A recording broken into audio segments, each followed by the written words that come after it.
pada waktu sahur adalah waktu mustajab berdoa, minta ampun.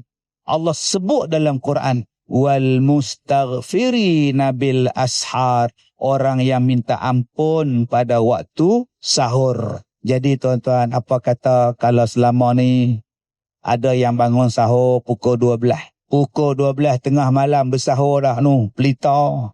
Makanlah. Sok. Orang tanya dah, Din, makanlah. Sok. Pukul 12 sok apa? Senang lagi, tak payah bangun dah. Tidak terus. Sok awal. Tu bukan sok, tu nama dia mentega darah. Sok ni beberapa waktu sebelum sahur. Bukannya pukul 1 pagi. Bukan pukul 2 pagi, bukan 3 pagi. Beberapa ayat Al-Quran yang dibaca sebelum masuk subuh. Bangun pukul 5 suku. Ambil wuduk, pakai baju cantik-cantik, pakai jubah, ikat serban. Allahu Akbar.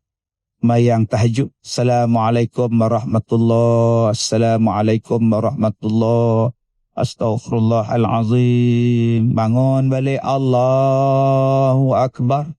Semayang taubat. Sujud lama sikit. Ya Allah, aku banyak dosa. Ya Allah, ampunkanlah aku. Ya Allah, ampunkanlah dosaku. Ya Allah. Habis semayang 5.40. Baru pergi ke dapur. Makan sahur. Itulah dia sahur. Habis-habis sahur. Basuh tangan, basuh apa semua. Bersugi apa semua. Start motor main masjid. Semayang subuh. Tunggu imam sampai habis zikir 6.30, 6.40 balik. Setiap hari macam tu tuan-tuan. Nabi sebut apa? Man sallas subha fahuwa fi zimmatillah. Siapa-siapa yang sembahyang subuh berjamaah, dia berada dalam pemeliharaan Allah. Nabi jamin siapa yang datang sembahyang subuh berjamaah, Allah jaga dia.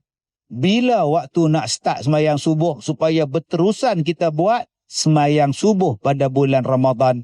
Latih setiap hari insya-Allah sampai bila kita jadi penghuni tetap solat subuh berjamaah di masjid.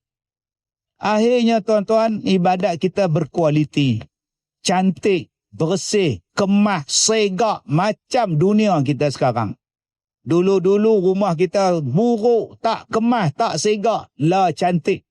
Dulu sembahyang kita tak cantik, tetapi bila datang bulan Ramadan, digroom, dipolish bagi cantik.